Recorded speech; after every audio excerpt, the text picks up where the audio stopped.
se repose sur ton peuple. Et ton peuple te chante de louange. Merci Seigneur. Merci Père. Alléluia. Gloire à ton Père. Tu es incomparable. Ton amour est sans condition. Béni soit ton nom. Pour le siècle des siècles. Alléluia. Oh Dieu, merci. Merci pour le souffle de vie. Merci pour ta grâce. Et merci encore infiniment, Seigneur Jésus-Christ. Parce que tu es notre Créateur. Parce que tu nous protèges. Merci, Seigneur. Merci, Père. Dans le nom puissant de Jésus-Christ. Bien-aimés, salut cet après-midi et soyez les bienvenus. Et surtout encore une fois de plus, je tiens à vous remercier sincèrement d'être loyal et d'être toujours ponctuel à ce rendez-vous avec notre Seigneur Jésus-Christ, au travers duquel il nous parle et il nous donne la parole de vie, la bonne évangile, la parole qui nous aide toujours à affronter les épreuves du futur. Bien aimé, avant qu'on écoute la parole de Dieu, je voudrais bien vous lire deux cantiques écrits par David pendant des moments de détresse, pendant des moments de difficulté, et où il déclare que Dieu est toujours aux côtés de son peuple. C'est le psaume 124 qui dit que sans l'Éternel qui nous protégera, qu'Israël le dise, sans l'Éternel qui nous protégera, quand les hommes se levèrent contre nous, ils nous auraient engloutis tout vivants, quand leur colère s'enflamma contre nous. Alors les eaux nous auraient submergés, les torrents auraient passé sur notre âme, alors aurait passé sur notre âme le flot impétueux. Béni soit l'Éternel, qui ne nous a pas livrés en proie à leurs dents. Notre âme s'est échappée contre l'oiseau du filet de Zoileur. Le filet se romput et nous nous sommes échappés. Notre secours est dans le nom de l'Éternel qui a fait les cieux et la terre.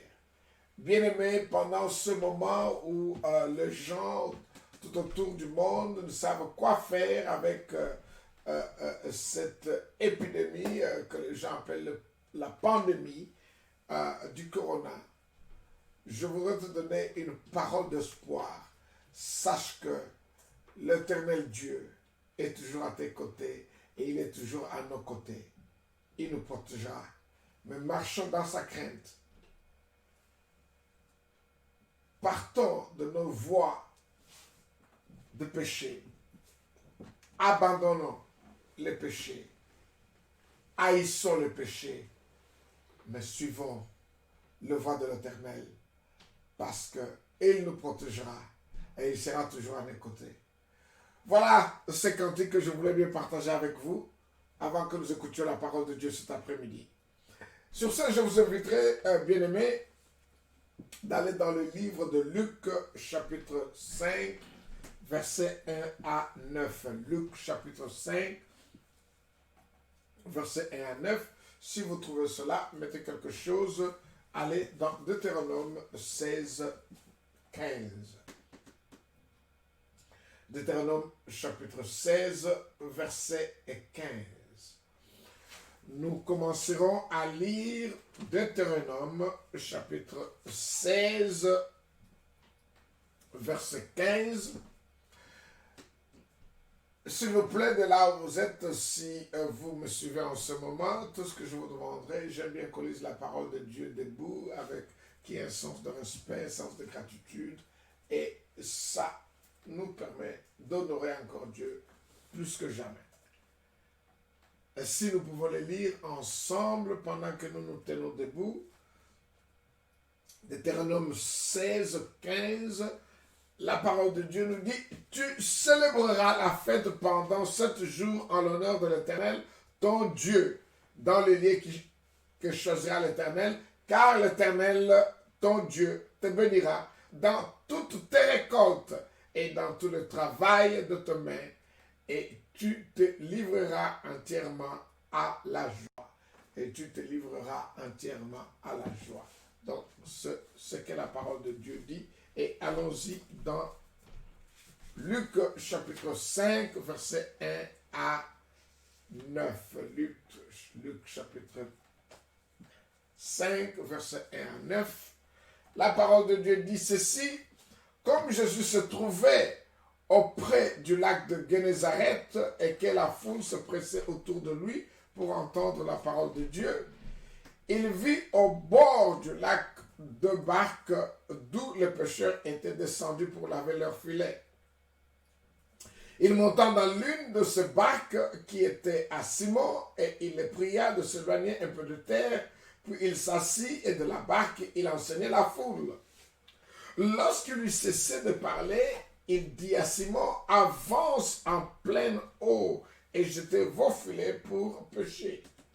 Simon lui répondit, Maître, nous avons travaillé toute la nuit sans rien prendre, mais sur ta parole, je jetterai les filets. L'ayant jeté, ils prirent une grande quantité de poissons et leurs filets se rompaient.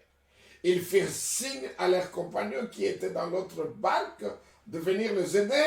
Ils vinrent et ils remplirent les 2 barques au point qu'elles s'enfonçaient.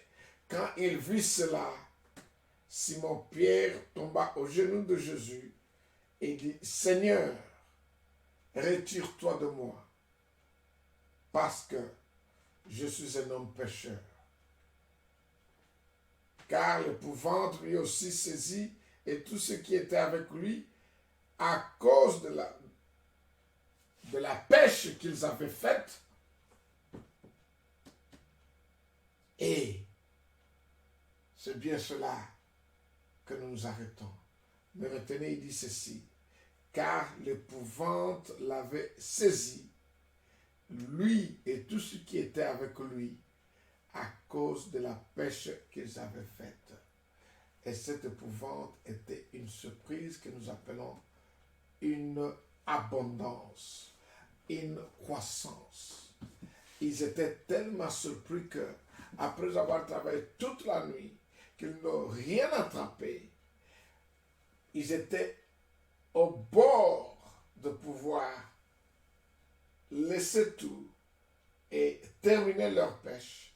Mais alors, une rencontre divine qui change tout autour de la perte qu'ils ont connue, l'angoisse, la déception qu'ils ont connue toute la nuit.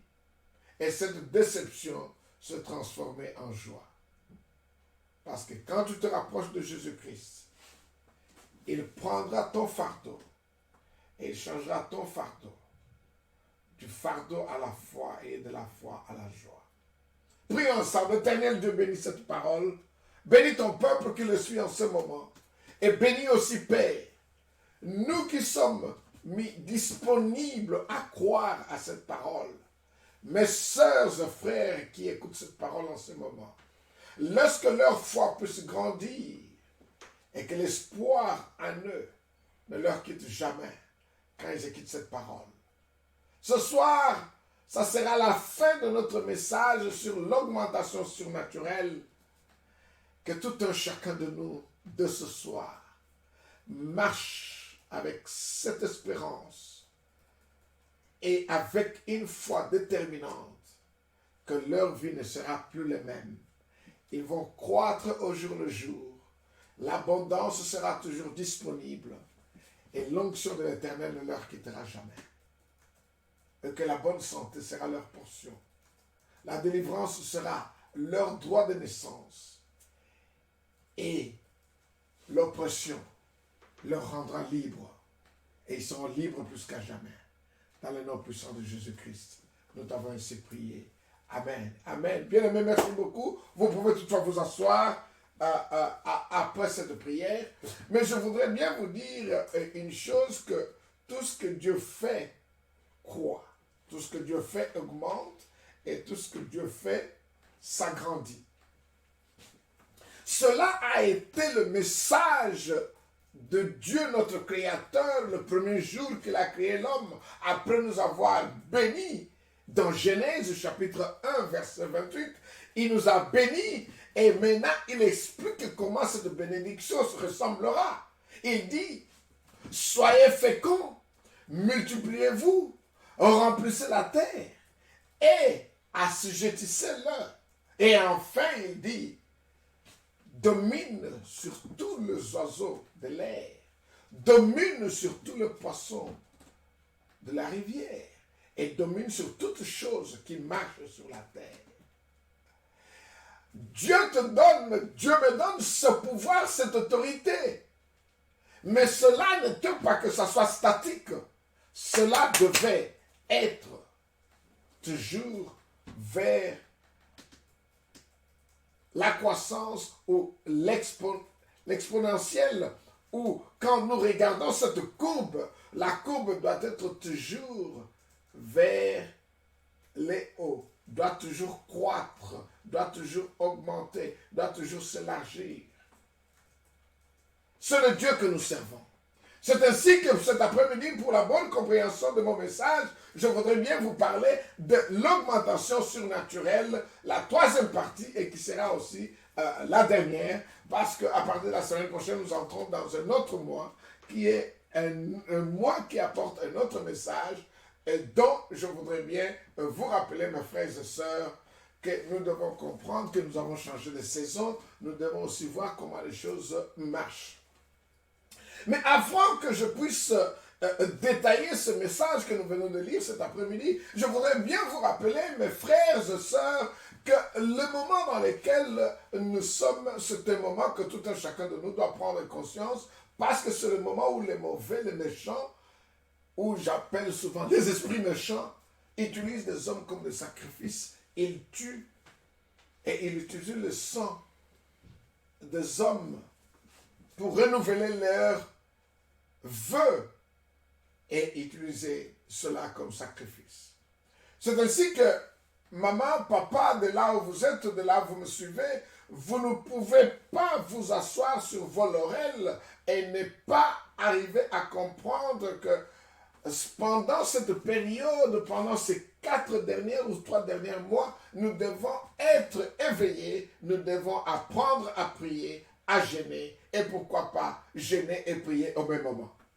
C'est ainsi que l'ennemi ne pourra en aucun cas nous toucher, ou l'ennemi ne pourra en aucun cas venir nous troubler, parce que Dieu est notre protecteur, Dieu nous protège de tout le mal que l'ennemi est en train de chercher pour nous détruire et pourquoi pas pour se moquer de nous.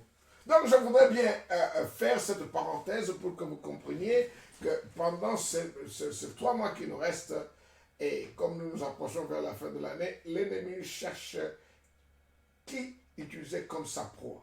Mais nous ne serons jamais la proie du méchant, nous ne serons jamais la proie du diable et ses agents. Nous marcherons dans la victoire avec l'Éternel et nous marcherons aussi tête haute, parce que nous ne serons pas la proie de l'ennemi et nous ne serons jamais attrapés dans le filet de l'ennemi, comme nous venons de le lire dans Psaume 24. Dieu nous libérera parce que nous marcherons dans sa crainte et que sa parole ne nous quittera pas. Donc, revenons à notre texte de ce soir. Nous venons de lire Luc chapitre 5, versets 1 à 9, où on nous présente une expérience de Pierre, Simon Pierre, qui a été l'un des vaillants disciples de Jésus-Christ, qui est resté l'apôtre renommé après la mort de Jésus-Christ.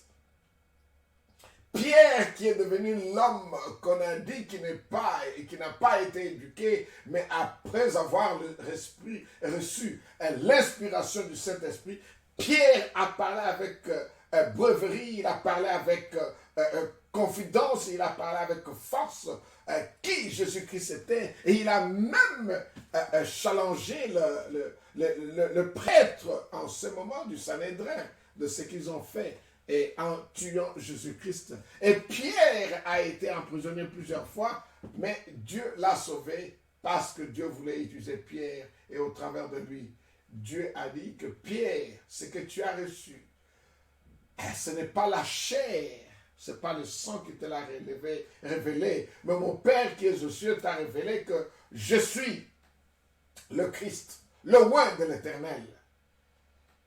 Et alors, Pierre est resté l'un de disciples proches de Jésus-Christ, malgré qu'il a trahi à 3 reprises, il a nié Jésus-Christ, mais cela est resté un enseignement de tout un chacun de nous, que Christ est miséricorde et nous donnera toujours une chance de pouvoir nous racheter et nous remettre dans sa ligne. Pierre a travaillé toute la nuit, il est pêcheur de profession, et pendant toute cette nuit, il n'a rien attrapé, lui et aussi ses collègues qui étaient dans l'autre barque. Et alors, la Bible nous dit que Jésus-Christ s'approcha et il utilisera la barque de Pierre. J'aime pas tellement utiliser le terme Simon ou le nom Simon parce que Simon veut dire instable. J'aime toujours utiliser le nom Pierre parce que Pierre c'est quelqu'un qui est stable et quelqu'un qui est posé et quelqu'un qui prend plus ses responsabilités. C'est la raison pour laquelle Jésus-Christ va délivrer Simon pour lui dire que désormais tu ne t'appelleras plus Simon, mais tu t'appelleras Pierre parce que Simon veut dire instable. Et alors, Jésus-Christ monta dans sa barque et il pria Pierre de s'éloigner un peu de terre, et puis il enseigna. Et quand il a enseigné, Jésus-Christ a terminé d'enseigner, il dit maintenant à Pierre, tu m'as amené vers la terre, mais maintenant va un peu plus profond dans les eaux et lance ton filet. Regarde ce que Dieu a pu disposer pour toi. Bien aimé, quand je lis ce texte pour la première fois, je n'ai pas pu comprendre pourquoi Jésus doit le faire de va-et-vient. Il dit, va un peu de terre et va un peu plus profond. Tout simplement, l'obéissance que Pierre a démontrée ici a changé complètement la course de sa profession. Il est parti de rien à l'abondance. Parce que le Dieu que nous servons, c'est un Dieu d'abondance. Mais avant que je ne puisse aller un peu plus profond en détaillant ce mystère que nous découvrons ici dans ce livre de Luc au chapitre 5, qu'est-ce que Dieu fait sur Pierre avec ses amis pécheurs dans la rivière de Galilée.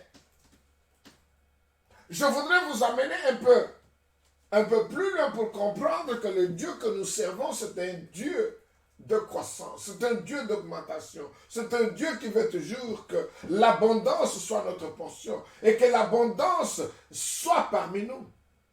C'est pour ça que nous l'appelons le Dieu Zoé, le Dieu de l'abondance.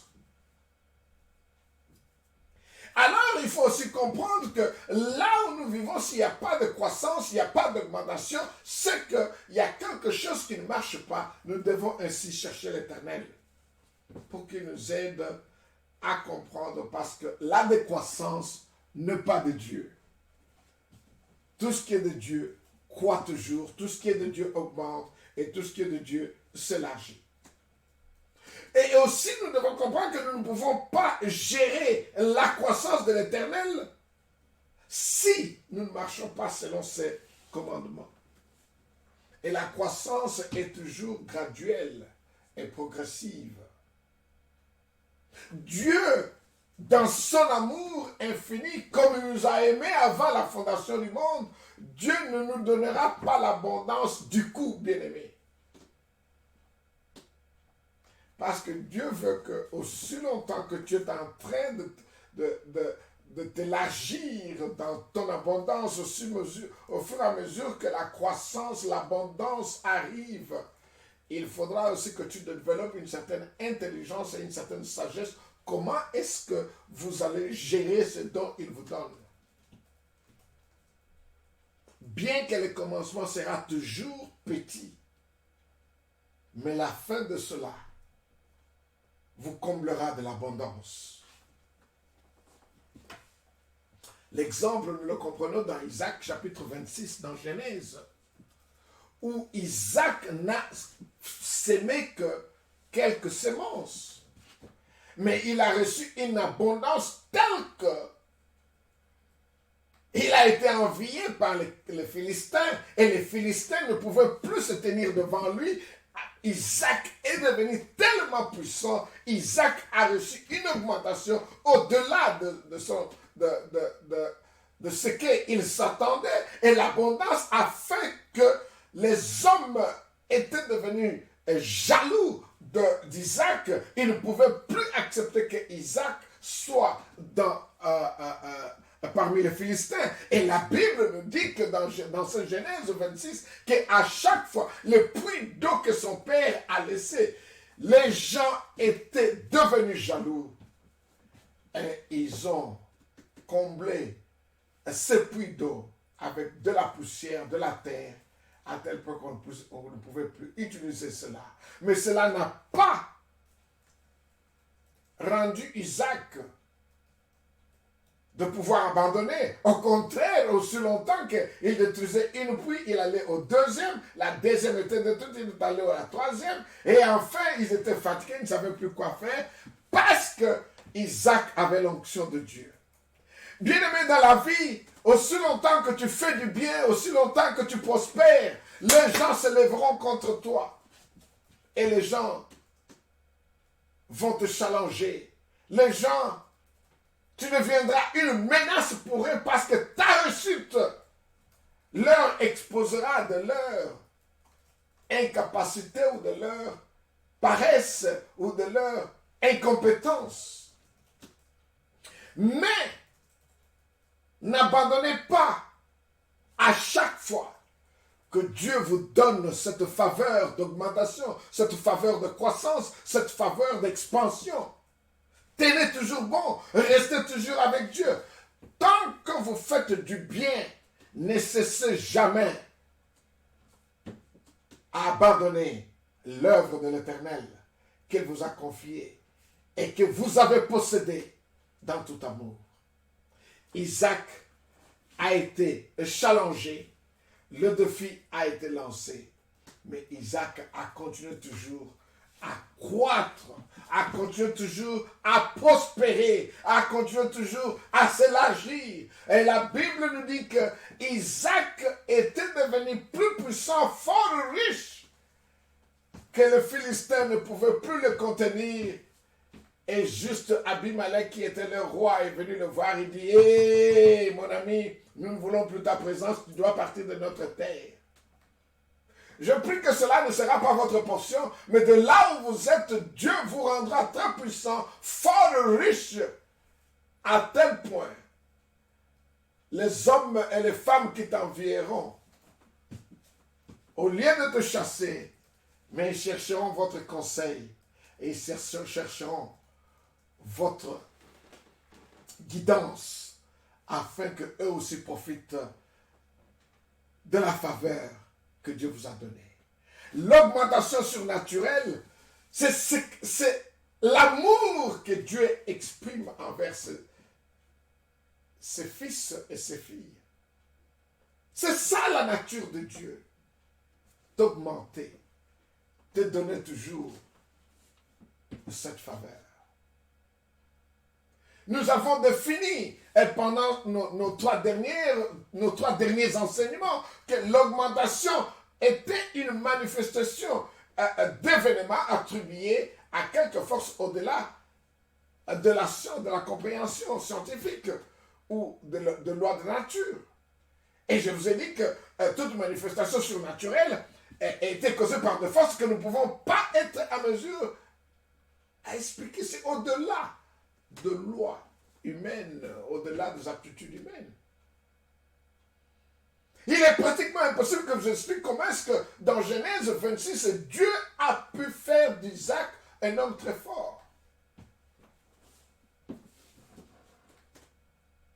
Je peux vous donner plusieurs exemples à travers le monde. Les hommes et les femmes que Dieu a tellement bénis et qui sont restés puissants jusqu'à aujourd'hui. C'est comme je vous donnerai l'exemple de Wright Brothers. Ce sont des Américains, les gens qui ont conçu l'avion. Vous devez comprendre que à 300-400 ans passés, les Anglais ont immigré et la plupart étaient des méthodistes et ils étaient des Irlandais. Ils ont émigré de l'Europe vers les États-Unis d'Amérique. Et Dieu a fait d'eux plus puissants jusqu'à aujourd'hui. Ils ont expérimenté ce que nous appelons l'augmentation surnaturelle. Aujourd'hui, tout le monde voyage par avion. Aujourd'hui, tout le monde a ce qu'on appelle de jet privé. Mais c'était une idée que quelqu'un a reçue de la part de Dieu. Parce que toute bénédiction vient d'en haut. Et les Wright Brothers a changé la physionomie mondiale où quelqu'un peut se déplacer en peu d'heures d'un endroit A à un endroit B. De longues distances. C'est comme aujourd'hui, nous nous réjouissons que j'ai une voiture, mais cela a été le travail de quelqu'un qu'on appelle Henry Ford, qui a pu mettre en pratique cette bénédiction qu'il a reçue de la part de Dieu afin de concevoir un véhicule, une voiture, un auto. Je ne sais pas qu'est-ce que Dieu a déposé en vous en ce moment. Ne minimise pas ma soeur, ne minimise pas mon frère, ce que Dieu a mis en vous en ce moment. Cette idée-là, exploite cela. Comme Daniel l'a dit dans le chapitre 11 de son livre, que ceux qui connaissent leur Dieu seront forts et ils feront des exploits. De là où tu es ma soeur, de là où tu es mon frère, vous qui m'écoutez en ce moment, faites des exploits parce que vos exploits changeront la physionomie du monde, la structure du monde, et beaucoup bénéficieront à cause de ta bénédiction, à cause de ta détermination de pouvoir mettre en place ce que Dieu a mis en vous. Nous avons besoin de vous parce qu'au travers de votre croyance en Dieu, tu peux apporter les changements dans le monde. Regarde comment Zuckerberg a changé presque complètement la façon dont le monde fonctionne. Nous dépendions surtout du système traditionnel de communication à travers la télévision. Mais aujourd'hui, les gens ne regardent plus la télévision comme ça a été auparavant. Parce que Zuckerberg a amené une invention qu'il a reçue de la part de l'Éternel, que vous pouvez vous communiquer à partir de l'Internet. Donc nous devons comprendre que plus nous nous attachons de Dieu, plus nous sommes avec Dieu, nous recevrons des inventions, nous recevrons des idées. La vie de l'homme changera complètement. Alors, sur cette note, je voudrais bien vous dire que nous devons comprendre que nous vivons un temps tellement difficile en ce moment que l'économie du monde ne sait plus exactement quoi faire. Il y a des gens qui parlent de la dépression économique, il y a des gens qui parlent de l'austérité, il y a des gens qui parlent de mesures préventives qui feraient que cette pandémie soit être contrôlée, cette pandémie cesse. Le monde ne sait exactement quoi faire. Mais si nous nous rappelons du psaume 24 que je vais vous lire, que Dieu est toujours à nos côtés, si nous marchons dans sa quête, nous marchons dans sa loyauté, nous marchons dans l'obéissance de l'Éternel, Dieu changera notre vie et nous pouvons bien nous réjouir de ce qu'il a pu placer sur la terre. Non seulement toi, mais toi et ta famille, tes enfants, tes grands-enfants, même tes arrière-grands-enfants. Après toi, ils continueront toujours à célébrer ce que leur grand-père ou leur grand-mère a fait. Mais nous devons avoir la parole de Dieu avec nous. Nous devons renouveler notre pensée avec la parole de Dieu. Et que nous devons remplir nos plans que Dieu nous a donnés afin que nous puissions prospérer. C'est ainsi que Dieu dira à Habakkuk. Le prophète Habakkuk, Dieu lui a donné des instructions que Habakkuk essaye d'écrire ton plan. C'est ainsi que je vous ai dit la fois passée, quand nous regardons l'augmentation et le résultat de l'ordre, de la justice, de la planification, ainsi qu'une bonne préparation. Là où il n'y a pas d'ordre, là où il n'y a pas de justice, il n'y a pas une élévation, il n'y a pas une croissance, il n'y a pas une augmentation. Et surtout, je parle bien à tous nos bien-aimés qui viennent de nations où il n'y a pas d'ordre, il n'y a pas de justice, où il n'y a pas de planification et de préparation. Si nous voulons qu'il y ait un changement, soumettons-nous à l'ordre, soumettons-nous à la justice et soumettons-nous à la planification pour que nos États changent et que nos États prospèrent. Autrement, nous allons subir de difficultés. Nous blâmerons l'Éternel, nous blâmerons tout un chacun, mais nous éviterons de prendre nos responsabilités en charge. Mais une chose que, bien aimé, j'ai compris que je prie toujours que Dieu m'aide de vivre dans l'ordre et la justice.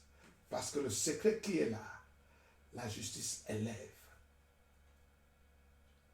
Alors, pour comprendre ce texte de Luc chapitre 5 et aussi de Deutéronome chapitre 16, la première chose que je voudrais bien que vous puissiez comprendre, que Dieu augmente perpétuellement. Que l'augmentation de Dieu est perpétuelle. La première chose que nous devons saisir, la croissance divine est perpétuelle. La croissance divine est perpétuelle. La croissance divine est perpétuelle. Qu'est-ce que je voudrais bien dire? Que Dieu augmente perpétuellement, graduellement, progressivement et sans interruption. Parce que le mot perpétuel, c'est sans interruption. C'est sans interruption. Et c'est continu d'une génération à une autre. Et cette croissance reste à jamais. De génération en génération, il y aura toujours la croissance. Pourquoi? Parce que le grand-père, la grand-mère a marché sincèrement devant Dieu et que Dieu les a bénis. Je partageais cet après-midi avec mes bien-aimés en langue anglaise quand j'enseignais ce matin. Je leur ai dit, vous savez pourquoi cet état dans lequel nous vivons est appelé la Grande-Bretagne? Parce que pendant 300 ans à 400 ans, les hommes et les femmes de cette nation ont voyagé à travers le monde afin de prêcher la parole de Dieu. Et en reconnaissance, Dieu a grandement béni cette nation. Et cette nation est tellement remplie d'abondance, de génération en génération, parce qu'ils ont été fidèles avec Dieu. Et en reconnaissance, Dieu a béni cette nation. De là où vous vous trouvez, vous pouvez aussi le faire. De là où vous pouvez aussi changer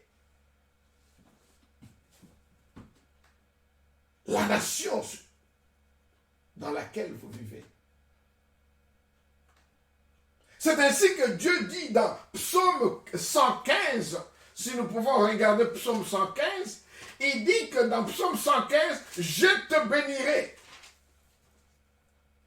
Dans Psaume 115, verset 12, il dit ceci. L'Éternel se souvient de nous, il bénira la maison d'Israël, il bénira la maison d'Aaron, il bénira ceux qui craignent l'Éternel. Rappelle-toi, bien-aimé, une chose qui est tellement intéressante que nous allons voir un peu plus tard. Dieu bénira Élisabeth vers ses années avancées d'âge avec un enfant. Ses entrailles sera bénies avec un garçon qu'on appelle Jean-Baptiste. Et Élisabeth vient de la lignée d'Aaron. Avançons, verset 13. Il bénira ceux qui craignent l'Éternel, les petits et les grands. L'Éternel vous multipliera ses faveurs à vous et à vos enfants. Soyez bénis par l'Éternel qui a fait le ciel et la terre. Les cieux sont les cieux de l'Éternel, mais il a donné la terre au Fils de l'homme. Oh, gloire soit rendue à Dieu. Gloire soit rendue à Dieu. La croissance divine est perpétuelle. Non seulement vous qui recevra ou se réjouira de cela, mais la génération future, Dieu s'arrangera toujours que la génération future s'enregistre ainsi que je vous demande, laisse que tout un chacun dans votre lignée connaisse Dieu et sert Dieu et passe de moments de qualité avec Dieu et qu'ils servent Dieu de tout leur cœur, de toute leur pensée et de toute leur force. La deuxième chose que nous devons comprendre, la louange est le catalyste de l'augmentation surnaturelle. La louange est le catalyste de l'augmentation surnaturelle. Bien aimé, je donnais encore un autre exemple ce matin, pendant que nous étions de petits enfants à l'école, et si quelqu'un te menace ou un ami te dit, à la fin de la leçon, je vais te boxer ou je vais te battre. Et souvent, on avait des amis, après que l'école est terminée, les amis vont prendre du bout de leur main, ils vont prendre du bout de sable et ils viendront ici. Si réellement vous êtes fort, si réellement vous voulez vous battre, alors essayez de battre votre main sur ma main afin que ce sable puisse être complètement éclaboussé. Et ils mettront comme ça, et bien du fait que tu es maintenant devant votre challenger, vous n'avez pas, et les gens vous regardent, vous n'avez pas d'autre choix. C'est de battre votre main sur la main de la personne qui a ce sable devant lui. Et ce genre de personnes, nous les appelions des catalyseurs. Mais dans le contexte spirituel, bien aimé, maintenant, il faut comprendre que quand vous louez l'Éternel, quand vous êtes reconnaissant vers l'Éternel, quand vous remerciez l'Éternel de tous ses bienfaits, il vous augmentera toujours. J'ai encore donné un autre exemple à mes bien-aimés ce matin quand je prêchais en langue anglaise. Je leur ai dit qu'un homme riche avait un portier. Cet homme avait sa famille, il travaillait chez son patron. Chaque matin, chaque après-midi, il doit ouvrir le portail pour que son patron sorte et que son patron retourne. Et un jour, le patron retourne et lui dit, voilà, ouvre ma voiture, va là où nous gardons tout le matériel. Essaie de prendre un sac de riz, amène ça chez toi pour que toi et ta famille, vous puissiez vous réjouir. Il a fait cela. Et chaque jour, cet homme remerciera son patron. Il dit, merci, mon patron. Que Dieu te bénisse. Merci pour ce que tu as fait. Parce que ma famille a été à mesure de trouver de la nourriture sur la table. Merci, patron, de votre amour. Merci, patron, de votre gentillesse. Merci, patron, de pouvoir penser à ma famille. Chaque jour, il remerciera son chef. Et enfin, le chef n'avait pas de choix. Chaque fois qu'il le voyait, il lui donnait de récompense.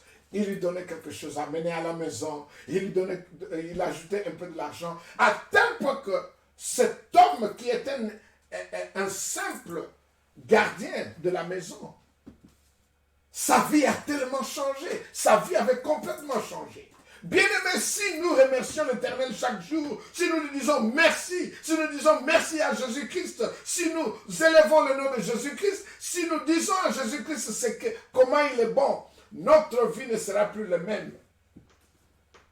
C'est ainsi que dans Genèse, dans Psaume 67, si nous pouvons regarder Psaume 67, dans Psaume 67, la Bible nous dit ceci. Dans Psaume 67, au verset 5, les nations se réjouissent et sautent dans l'allégresse, car tu juges le peuple avec droiture et tu conduis les nations sur la terre. Le peuple te loue, ô Dieu. Tout le peuple te loue. La terre donne ce produit. Dieu, notre Dieu, nous bénit. Dieu nous bénit. Et tous les extrémités de la terre le craignent. Parce que le peuple louait Dieu. Parce que le peuple chantait de louanges et des cantiques à Dieu. Parce que le peuple était reconnaissant à Dieu. Parce que le peuple disait toujours merci à Dieu de ce que Dieu faisait et ce que Dieu fait toujours. Bien-aimé, de là où tu es, ne cesse point de louer l'Éternel. Ne cesse point de chanter pour l'Éternel. Ne cesse point d'adorer l'Éternel. Ne cesse point de lever le nom de l'Éternel. Ne cesse point d'exalter l'Éternel. Parce qu'en faisant ceci, tu amèneras l'Éternel toujours à te récompenser, à prendre soin de toi, à t'élargir, à augmenter ce qu'il te donne. L'abondance va continuer toujours à couler à cause de tes louanges. La troisième chose, bien-aimés, et je m'arrête là, nous devons savoir que Jésus-Christ est l'auteur de toute augmentation sur la terre. Jésus-Christ est l'auteur de toute augmentation surnaturelle. Toute augmentation sur la terre, Jésus-Christ est l'auteur de cela. Sache que quand nous regardons le livre de Jean, chapitre 1, après qu'on ait dit que au commencement était la parole était avec Dieu, et nous allons au 3e verset, on nous dit que il fit la lumière, et cette lumière était la vie des hommes. Au verset 4, on dit que en lui tout a été créé, sans lui rien n'a été créé.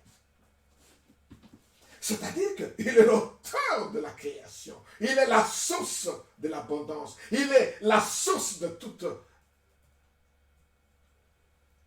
croissance, toute augmentation. Tout ce que tu cherches sur la terre, Jésus-Christ est l'auteur. Mais alors faites de Jésus-Christ votre centre de focus, centre d'attention. Dans tout ce que vous faites, que Jésus-Christ ne vous quitte point. Que Jésus-Christ soit toujours avec vous. Parce que Jésus-Christ est la croissance et la connaissance de la croissance. Nous devons écouter la parole. Nous devons méditer la parole.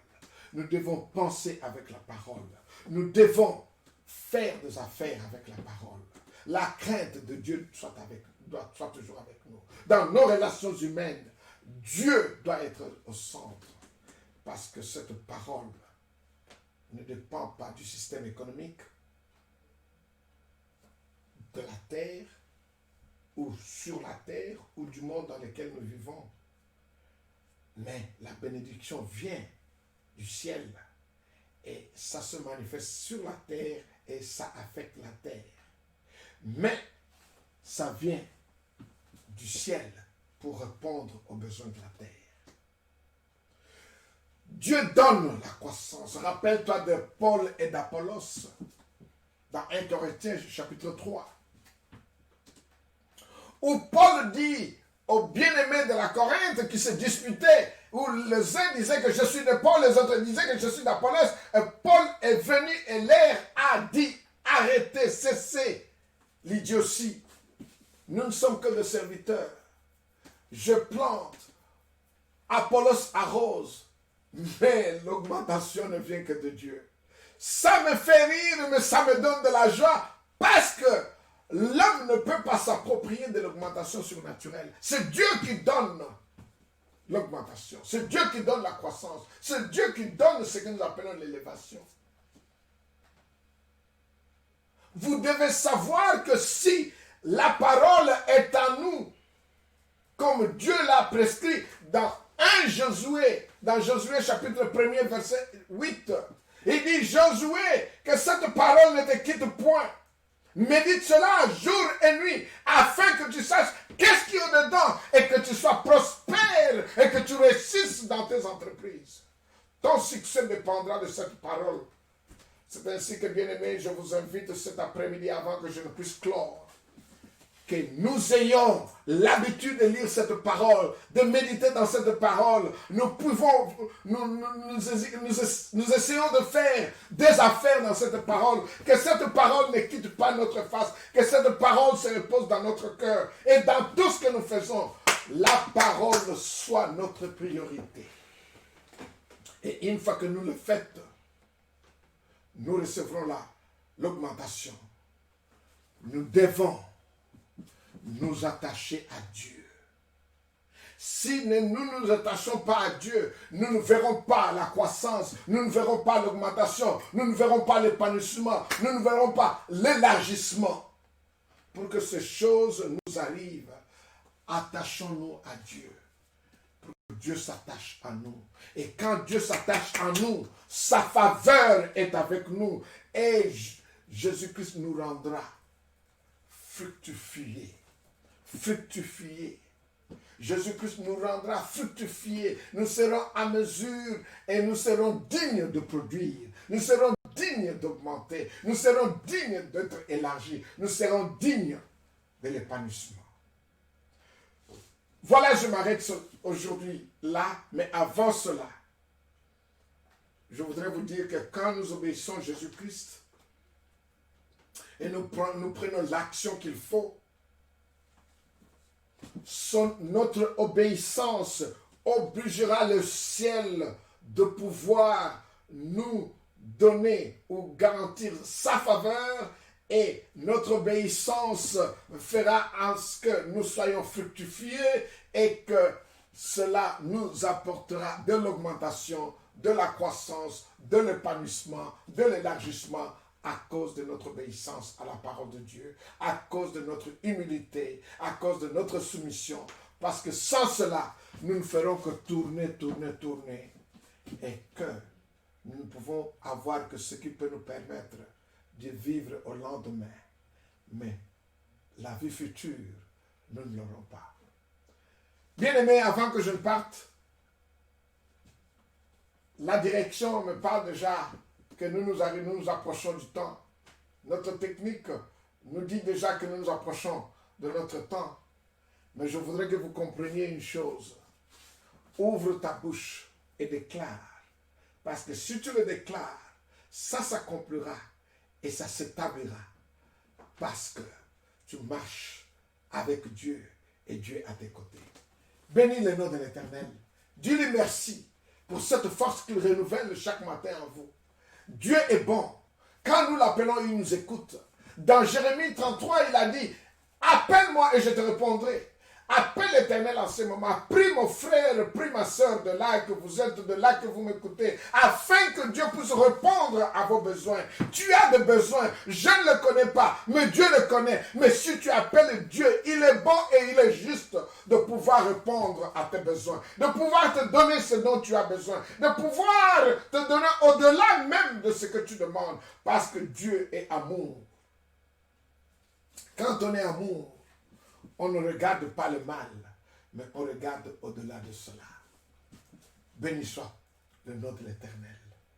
Prie mon frère, prie ma soeur, que pendant ce moment d'octobre, de novembre et de décembre, tu ne seras pas utilisé comme une proie, mais tu seras l'homme que Dieu a prédestiné afin que sa promesse ou son but pour ta vie ne puisse pas échouer, mais que cela se réalise.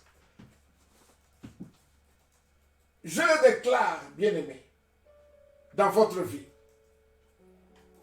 que le Seigneur notre Dieu te bénira et que tu auras une croissance, une augmentation, que le travail de tes mains sera béni et ça s'augmentera, ça se panissera.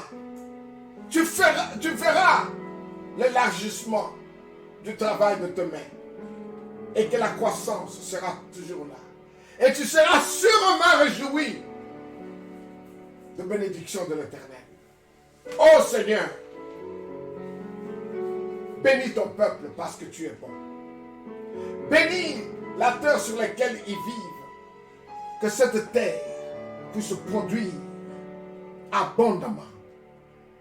Et abondamment que ton peuple reçoive, et abondamment que ton peuple gère cela comme de bons gestionnaires. Béni soit ton peuple, Père. Celui qui crie en ce moment, écoute-le. Que ta grâce et ta faveur ne leur quittent pas. Mais que ton peuple s'approche toujours auprès de toi avec humilité, dans la prière, et qu'ils abandonnent la voie de péché. Et que nous aimions les uns les autres. Et que nous soyons tous unis. Merci Seigneur pour ta parole. Merci pour ton peuple.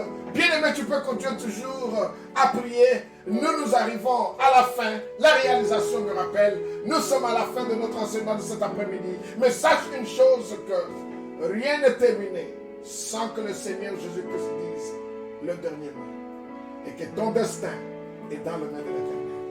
Mais je voudrais bien vous donner aussi l'opportunité, si vous n'avez jamais reçu Jésus-Christ comme Seigneur et Sauveur, si vous avez abandonné votre foi, vous pouvez redédier votre vie encore dans les mains de Jésus-Christ et que Jésus-Christ reste toujours votre maître et votre Sauveur. Juste dis cette petite parole grandement et à haute voix. Seigneur Jésus-Christ, je crois que vous êtes le Fils éternel de Dieu. Je crois que vous êtes mort et ressuscité au 3e jour.